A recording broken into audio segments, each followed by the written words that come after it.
حضرت ابو ہریرہ رضی اللہ عنہ سے روایت ہے، فرماتے ہیں کہ نبی اکرم صلی اللہ علیہ وسلم نے فرمایا کہ آخری زمانے میں، قیامت کے قریب آخری زمانے میں دجال ہوں گے، جھوٹ بولنے والے،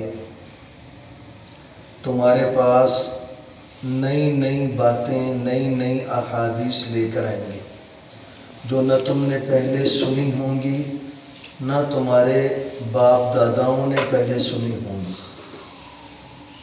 پھر فرمایا کہ تم ان سے بچو، وہ تمہیں گمراہ نہ کر دیں، تمہیں کسی فتنے میں مبتلا نہ کر دیں۔ دوبارہ پھر سنیں اسی حدیث کو۔ حضرت ابو ہریرہ نے فرمایا کہ نبی اکرم صلی اللہ علیہ وسلم نے فرمایا کہ آخری زمانے میں جھوٹ بولنے والے دجال آئیں گے جو تمہارے پاس نئی نئی احادیث لے کے آئیں گے جو تم نے بھی نہیں سنی ہوں گی، تمہارے باپ داداؤں نے بھی پہلے نہیں سنی ہوں گی۔ تم ان سے بچو، وہ تمہیں گمراہ نہ کر دیں اور کسی فتنے میں مبتلا نہ کر دیں۔ اب اس حدیث سے یہ بات ہمیں صاف معلوم ہو گئی کہ نبی اکرم صلی اللہ علیہ وسلم کی شفقت اور محبت اپنی امت کے ساتھ اس قدر تھی کہ آپ کے زمانے میں جو صحابہ تھے آپ کے پاس، ان کے علاوہ جو آخری زمانے میں آپ کی امت کے مسلمانوں نے آنا تھا، آپ کی ان کو بھی فکر تھی۔ یعنی آپ نے ان لوگوں کو بھی اپنی زندگی میں یہ پیغام دیا کہ یاد رکھنا تمہارے پاس، یعنی آخری زمانے میں قیامت کے قریب جب فتنوں کا دور ہوگا تو دجال آئیں گے تمہارے پاس نئی نئی احادیث لے کر، نئی نئی باتیں لے کر آئیں گے جو تم نے نہیں سنی ہوں گی، تمہارے باپ دادوں نے نہیں سنی ہوں گی۔ اپنے آپ کو بچانا ان لوگوں سے، ان کی صحبت سے بچانا اپنے آپ کو، وہ تمہیں کہیں گمراہ نہ کر دیں اور کسی فتنے میں مبتلا نہ کریں۔ آج ہم جس زمانے میں گزر رہے ہیں نا، یہ سوشل میڈیا کا دور ہے، اور واٹس ایپ، فیس بک اور پتہ نہیں کتنی قسمیں ہیں ان کی، ان سب پہ بہت سارے اچھے لوگ موجود ہیں، لیکن زیادہ تر کیونکہ سوشل میڈیا جو ہے اس پہ قبضہ جو ہے یہود و نصارہ کا ہے، تو اس وجہ سے مسلمانوں کی نسل کشی کے لیے تو یہ ایک ہوئے گا۔ تو سوشل میڈیا کے ذریعے سے وہ مسلمان جو آسانی سے ان کے ہاتھ میں نہیں آ سکتے، یہ سوشل میڈیا کے ذریعے سے ان کے دماغوں کو اپنے قابو میں کرتے ہیں اور ان کو گمراہ کرتے ہیں، اور اسی کے ذریعے سے ان کی آپس میں جو ہے وہ لڑائی کروا کے تقسیم در تقسیم ان کو کرتے ہیں، فتنوں میں مبتلا کرتے ہیں۔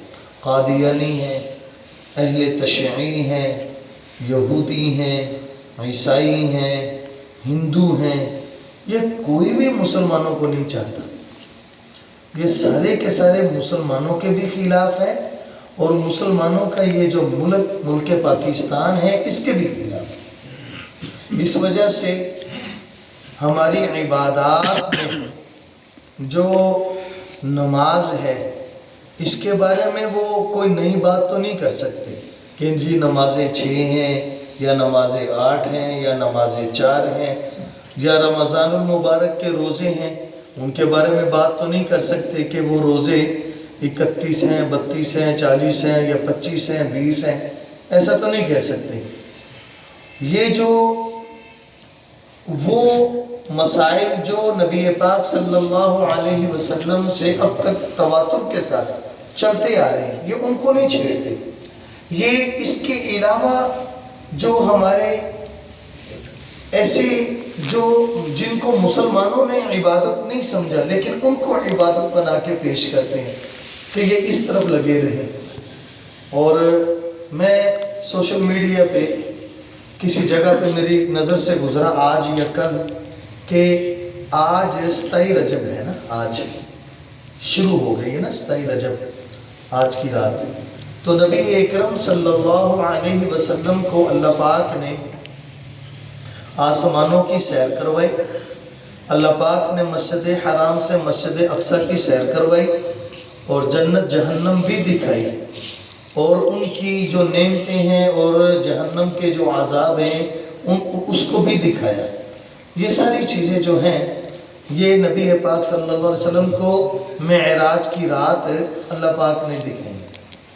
لیکن معراج کی رات وہ آج کی رات ہے، یہ مسلمانوں نے اپنے آپ میں کنفرم کیا ہوا ہے، حالانکہ ایسا نہیں ہے. روایات میں مختلف روایات ملتی ہیں، اور یہ روایت بھی ملتی ہے کہ آپ صلی اللہ علیہ وسلم کو جو معراج کا آپ صلی اللہ علیہ وسلم کا یہ جو واقعہ ہے یہ 2 مرتبہ پیش آیا، 3 مرتبہ پیش آیا، 1 مرتبہ نہیں.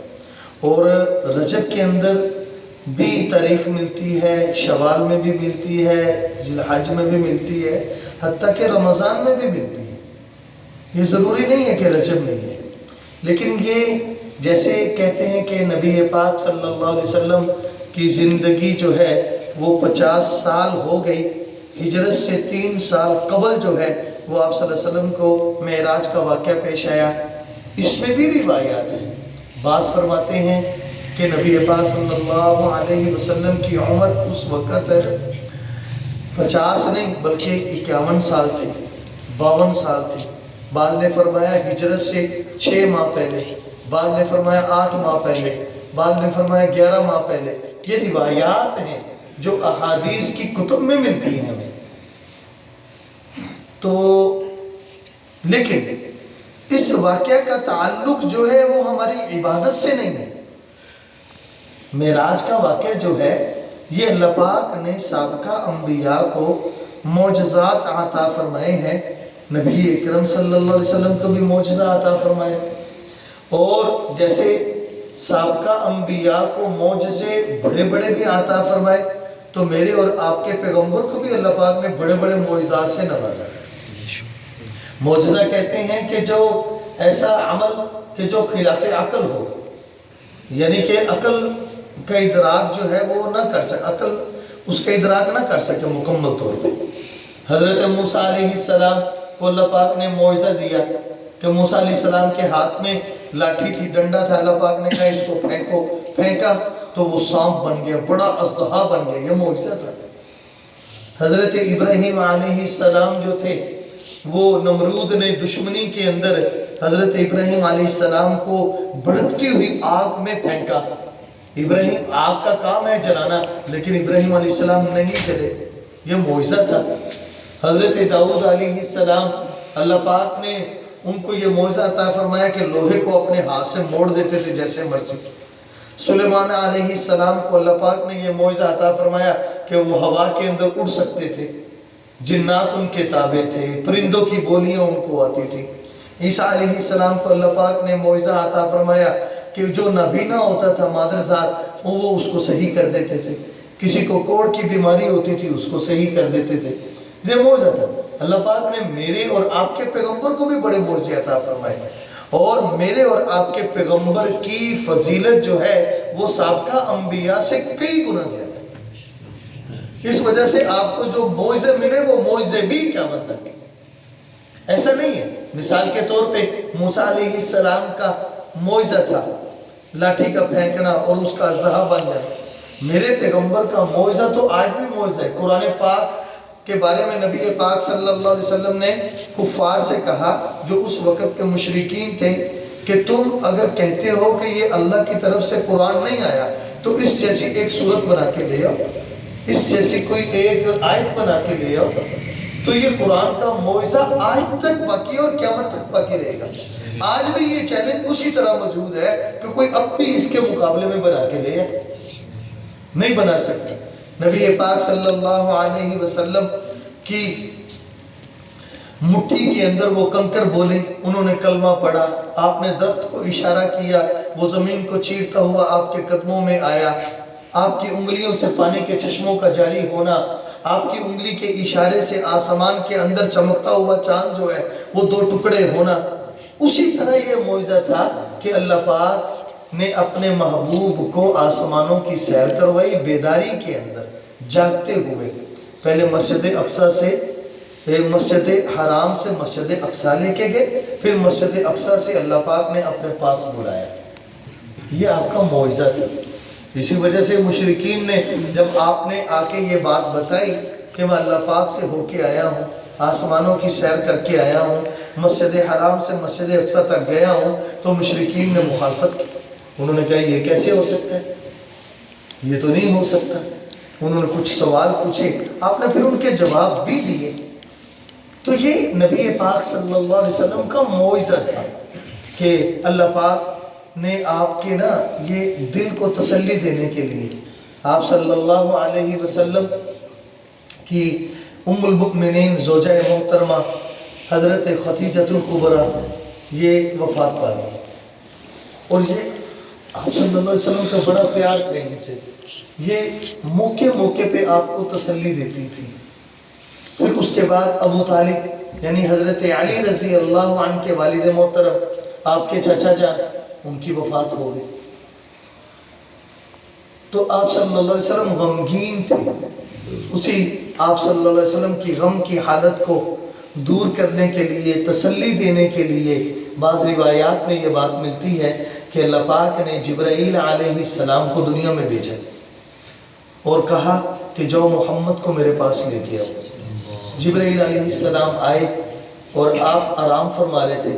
ایک روایت میں آتا ہے آپ مسجد حرام میں حتیم کے پاس، بیت اللہ کے قریب حتیم کے پاس آرام فرما رہے تھے۔ ایک روایت میں آتا ہے آپ حضرت علی کی ہمشیرہ اپنے چاچا کی بیٹی حضرت ام ہانی کے گھر میں تھے، آرام فرما رہے تھے۔ جبرائیل علیہ السلام آئے، انہوں نے آپ کے قدموں پہ بوسہ دیا، آگے آپ بیدار ہوئے اور عرض کیا یا رسول اللہ، اللہ پاک آپ کو بلا رہے ہیں۔ تو نبی پاک صلی اللہ علیہ وسلم اٹھے، آپ نے وضو فرمایا، 2 رکعت پڑھی، آپ کے لیے سواری پیش کی گئی، جو سواری تھی براق۔ براق یہ برق سے ہے، عربی زبان کا لفظ ہے، اس کا معنی ہوتا ہے بجلی۔ تو بجلی کی طرح تیز چلنے والی وہ سواری تھی، جیسے 1 سیکنڈ کے اندر بجلی آئے تو ہر چیز چل جاتی ہے نا، اسی طرح وہ سواری تھی۔ خود حضرت نبی پاک صلی اللہ علیہ وسلم سے ایک صحابی روایت کرتے ہوئے فرماتے ہیں کہ آپ صلی اللہ علیہ وسلم نے فرمایا وہ سواری جو میرے پاس آئی وہ خچر سے چھوٹی اور گدھے سے تھوڑی سی بڑی تھی۔ نبی اکرم صلی اللہ علیہ وسلم نے گدھے پر بھی سواری کی ہے، جیسے گھوڑے پر سواری کی، جیسے اونٹ پر سواری کی، اس طرح آپ صلی اللہ علیہ وسلم نے گدھے پر بھی سواری کی ہے۔ تو یہ جو سواری تھی یہ براق تھی، یہ آسمان سے آئی، اللہ پاک نے بھیجی، آپ اس پہ سوار ہوئے، مسجد حرام سے مسجد اقصیٰ پہنچے۔ جب مسجد کے اندر تشریف لے گئے تو دیکھا کہ آدم علیہ السلام سے لے کے آپ صلی اللہ علیہ وسلم تک جتنے انبیاء ہیں ان کی صفیں بنی ہوئی۔ تو جبرائیل علیہ السلام نے عرض کیا یا رسول اللہ یہ آپ کے انتظار میں، آپ ان کو نماز پڑھائیں۔ نبی پاک صلی اللہ علیہ وسلم نے نماز پڑھائی، پھر اس کے بعد آپ کے لیے ایک دوسری سواری، اس کو ہم سواری کہہ سکتے ہیں، کہ وہ لائی گئی، اور اس کو قرآن پاک نے بیان کیا ہے کہ اس کو رف رف کہتے ہیں۔ جیسے ہمارے ہاں کسی بڑے ہوٹل میں جو کئی منزلہ ہو تو اس میں کوئی لفٹ لگی ہوتی ہے، تو اس طرح وہ ایک لفٹ تھی جس پہ آپ سوار ہوئے تو پہلے آسمان، پھر دوسرے، تیسرے، چوتھے، چھٹے، 7ویں آسمان کے اوپر پہنچ گئے اس لفٹ کے ذریعے سے۔ نبی اکرم صلی اللہ علیہ وسلم نے راستے میں انبیاء سے ملاقات بھی ہوئی، پہلے آسمان پہ بھی، دوسرے آسمان پہ بھی، اور ان سے جو گفتگو ہوئی ان کا تذکرہ بھی احادیث میں ملتا ہے، ان کا تذکرہ بھی ملتا ہے۔ اور نبی پاک صلی اللہ علیہ وسلم نے رستے میں جاتے ہوئے جہنم کو دیکھا، اور جہنم میں مختلف لوگوں کو دیکھا، عذاب کے اندر مبتلا، عورتوں کو دیکھا، مردوں کو دیکھا، مختلف شکلوں کے اندر وہ لوگ تھے۔ کئی ایسے لوگ تھے جن کے سروں کو کچلا جا رہا تھا۔ تو نبی پاک صلی اللہ علیہ وسلم نے جبرائیل علیہ السلام سے پوچھا یہ کون لوگ ہیں؟ تو فرمایا کہ یہ فرشتے جو ہیں یہ کچل رہے ہیں ان لوگوں کے سر پہ جو آپ کی امت کے اندر رہتے ہوئے لوگوں کے درمیان میں اختلافات پیدا کرتے تھے۔ آج ان کو بڑے بڑے پتھروں سے ان کے سروں کو کچلا جا رہا ہے، ان کے سروں کو کچلا جا رہا ہے۔ اور بہت سارے نبی پاک صلی اللہ علیہ وسلم آسمانوں کے اوپر گئے تو ایک درخت جس کو سدرہ کہا جاتا ہے، آپ وہاں پہ پہنچے، جبرائیل علیہ السلام نے اپنے ہاتھوں کو کھڑا کر دیا کہ یا رسول اللہ اس سے اوپر میں بھی نہیں جا سکتا، اس کے اوپر میں بھی نہیں جا سکتا، میری انتہا یہاں تک ہے۔ ہمارے حضرت پیر و مرشد حضرت سید نفیس الحسینی شاہ صاحب نور اللہ مرقدہ نے نبی پاک صلی اللہ علیہ وسلم کی تعریف میں نعت لکھی ہے، اور اس نعت کا ایک جملہ ہے سدرۃ المنتہا رہ گزر میں تیری، کہ آپ کے جبرائیل علیہ السلام کی انتہا تو سدرۃ المنتہا تک تھی، لیکن میرے محبوب آپ کی شان یہ ہے کہ وہ آپ کے راستے میں ہے، آپ تو اس سے بھی اوپر گئے ہیں، وہ تو آپ کے راستے میں، سدرۃ المنتہا راہ گزر میں تیری، وہ تو تیرے راستے میں ہے، آپ تو اس سے بھی اوپر گئے۔ پھر نبی اکرم صلی اللہ علیہ وسلم آسمانوں سے اوپر عرش پہ اللہ تعالیٰ کے پاس گئے، اللہ تعالیٰ سے ہم کلام ہوئے، اللہ تعالیٰ نے آپ کا استقبال کیا، آپ سے کچھ پوچھا، پھر آپ نے جواب دیا، پھر اللہ تعالیٰ نے انعام کے طور پہ نبی پاک صلی اللہ علیہ وسلم کو نماز کا تحفہ دیا، اور 50 نمازوں کا تحفہ لے کے نبی اکرم صلی اللہ علیہ وسلم واپس آئے۔ جب واپس آئے تو موسیٰ علیہ السلام سے ملاقات ہوئی، موسیٰ علیہ السلام نے پوچھا کہ اللہ پاک نے کیا دیا تحفے میں؟ فرمایا کہ اللہ پاک نے نماز دی ہے تحفے میں۔ فرمایا کتنی نمازیں؟ کہا کہ 50۔ کہا محمد میں اپنی امت سے بڑا واقف ہوں، اپنی امت سے بڑا واقف ہوں، آپ کی امت جو ہے وہ 50 نمازیں نہیں پڑھ سکتی۔ موسیٰ علیہ السلام کی امت تھی نا، اللہ پاک نے بڑے انعام کیے ان پہ، من سلوہ اتارا آسمان سے، من سلوہ ان کے لیے اتارا، بادلوں نے ان پر چھاں کی، زمین سے پانی پھوٹا ان کے لیے، بڑے انعام ہوئے۔ تو انہوں نے گستاخی پہ گستاخی کی موسیٰ علیہ السلام، تو کہا کہ محمد میں کہتا ہوں کہ تم واپس جاؤ، اس میں کچھ تخفیف کرو۔ نبی پاک صلی اللہ علیہ وسلم واپس گئے اللہ پاک کے پاس، تو اللہ پاک سے عرض کی، اللہ پاک نے 5 نمازیں کم کر دیں، 45 ہو گئی۔ پھر واپس آئے، موسیٰ علیہ السلام نے کہا نہیں، یہ 45 بھی زیادہ ہے، آپ پھر واپس جاؤ، پھر واپس گئے۔ اس طرح نبی پاک صلی اللہ علیہ وسلم اللہ پاک سے جو ہم کلام ہوئے، اللہ پاک کو جو دیکھا وہ 1 مرتبہ نہیں بلکہ 10 مرتبہ دیکھا۔ 1 مرتبہ جب پہلے، پھر 9 مرتبہ نبی پاک صلی اللہ علیہ وسلم کا نمازوں کے اندر تخفیف کے لیے آنا جانا ہوا، 5 کر کے آپ گئے۔ تو اللہ پاک نے تخفیف کرتے کرتے 5 پہ آگئے۔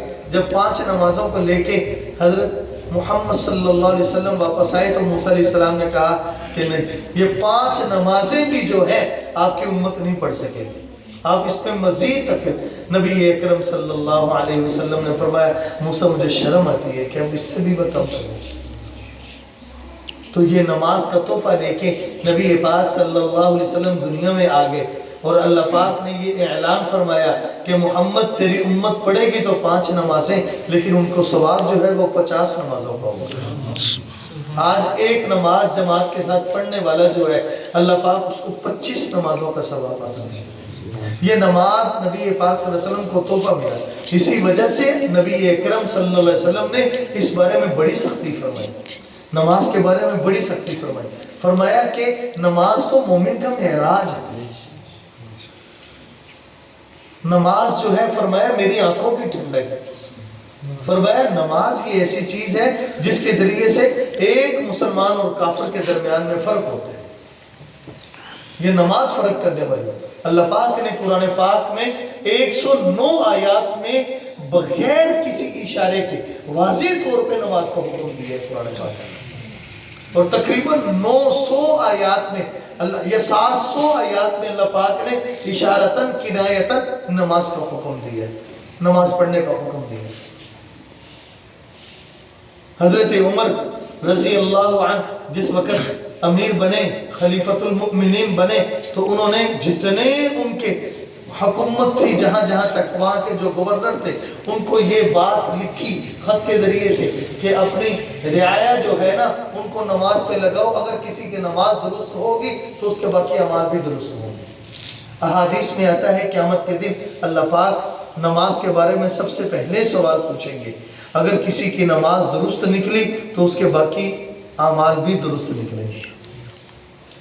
وہ تو نماز کا یہ تحفہ ہے، اور تحفہ نبی پاک صلی اللہ علیہ وسلم کو ملا اور آپ صلی اللہ علیہ وسلم نے اپنی امت کو دیا، اور عام دستور ہے ہماری دنیا کا، اگر کوئی کسی کو تحفہ دے اور وہ اس تحفے کی قدر نہ کرے تو تحفہ دینے والا اس سے ناراض ہوتا ہے۔ تو نبی پاک صلی اللہ علیہ وسلم کے اس تحفے کی اگر کوئی ناقدری کرتا ہے تو نبی پاک صلی اللہ علیہ وسلم اس سے ناراض ہوں گے۔ اب آ جاؤ حدیث کی بات کی طرف کہ نبی پاک صلی اللہ علیہ وسلم نے یہ نماز کا تحفہ ہمیں دیا، یہ سب سے بڑی بات ہے ہمارے لیے۔ اس کے علاوہ معراج کے واقعہ میں کوئی عبادت، کوئی روزہ، کوئی اور چیز جو ہے وہ مسلمانوں پہ نہیں فرض، کوئی نہیں۔ میں نے وہ ایک بات پڑھی، اس نے حدیث کا حوالہ دیکھ کے لکھا ہوا تھا کہ جی معراج کے اگلے دن کوئی روزہ رکھے تو اس کے اتنے گناہ معاف ہو جاتے اور اتنے ہو جاتے ہیں، حالانکہ اس کا کوئی روزہ ہے ہی نہیں، اس کا کوئی روزہ نہیں۔ شب بارات جو ہے وہ آگے آئے گی شعبان کے مہینے میں، شب بارات 15 شعبان کو، تو اس کے بارے میں یہ بات ملتی ہے کہ اس کا کوئی روزہ رکھتا ہے تو اس کے گناہوں کی معافی کا ملتا ہے، وہ بھی نفلی روزہ ہے، فرضی روزہ نہیں ہے وہ بھی، اس کا تو وہ نفلی بھی نہیں ملتا۔ اگر کوئی بندہ اپنی طرف سے کہتا ہے تو محض وہ اپنی طرف سے حدیث کو گھڑ کے یہ بات کہتا ہے۔ اور اس کے علاوہ یہ معراج کے رات میں اگر کوئی اس کے علاوہ کوئی رسم کرتا ہے یا اس کے علاوہ کچھ کرتا ہے تو وہ محض اپنی طرف سے کر رہا ہے، وہ اللہ تعالیٰ کے دین میں اضافہ کر رہا ہے، اور کل کلا کو وہ اس کا جواب دہ ہوگا اللہ کے ہاں۔ اور نبی پاک صلی اللہ علیہ وسلم بدعاتی جو لوگ ہوں گے ان کو حوض کوثر سے ہی پیچھے کر دیں گے، ان کو آپ حوض کوثر سے جام نہیں فرمائیں، ان کو جام نوش نہیں فرمانے دیں گے، کہیں گے پیچھے ہٹ جاؤ، تم تو وہ لوگ ہو جنہوں نے میرے دین کے اندر تحریف کر دی، جنہوں نے میرے دین کے اندر نئی نئی چیزوں کو بنا دیا۔ اور آج اگر کسی کو یہ بات کہی جائے کہ یہ عبادت سے اس کا ہمارے کوئی تعلق نہیں ہے، جس کا تعلق ہے اس سے لوگ پیچھے ہٹتے جا رہے ہیں، اور جس کا تعلق نہیں ہے لوگ ان چیزوں میں لگتے جا رہے ہیں، یعنی رسوم رواج کے اندر لوگ بڑھ چڑھ کر حصہ لیتے ہیں۔ جی برادری کیا کہے گی، محلے والے کیا کہیں گے، ہماری ناک نہیں رہتی، ہمارا یہ نہیں ہوتا، جس کے بارے میں اللہ نے کوئی سوال نہیں پوچھنا اس کو بڑھ چڑھ کے کرتے ہیں، اور جس کے بارے میں سوالات ہونے ہیں اس کو پیچھے کر دیں گے۔ فرض روزہ چھوڑ دیں گے رمضان میں بغیر کسی عذر کے، فرض نمازیں چھوڑ رہے ہیں بغیر کسی عذر کے، ان کو قضا پہ قضا کیے جا رہے ہیں بغیر کسی عذر کے، اس کی فکر نہیں ہے، رسم اور رواج کی فکر ہے۔ اور کتنے لوگ سوشل میڈیا پہ بیٹھے ہیں جو لوگوں کو گمراہ کر رہے ہیں، وہ قادیانی ہیں۔ لوگ اگر کسی بات کو سنیں سوشل میڈیا پہ تو واللہ میں ان سے یہ گزارش کرتا ہوں کہ وہ اپنے اس عالم دین سے جس کے پیچھے وہ جمعہ پڑھنے والے ہیں، یا جس کے پاس وہ بیٹھنے اٹھنے والے ہیں، یا اپنے اس بزرگ سے، اپنے اس اللہ کے ولی سے ضرور سوال پوچھیں۔ پوچھنے سے جواب حل ہوتا ہے، پوچھنے سے مسئلہ حل ہوتا ہے۔ ان سے پوچھیں کہ ایسی بات ہمارے دین میں ملتی ہے، کیا ایسا معاملہ ملتا ہے، کیا اس طرح کی بات ملتی ہے؟ یہ پوچھنا چاہیے، پوچھ کے چلنا چاہیے۔ باہر صورت باتیں تو بہت ہے کہنے والی، لیکن وقت پورا ہو گیا۔ وآخر دعوانا الحمدللہ۔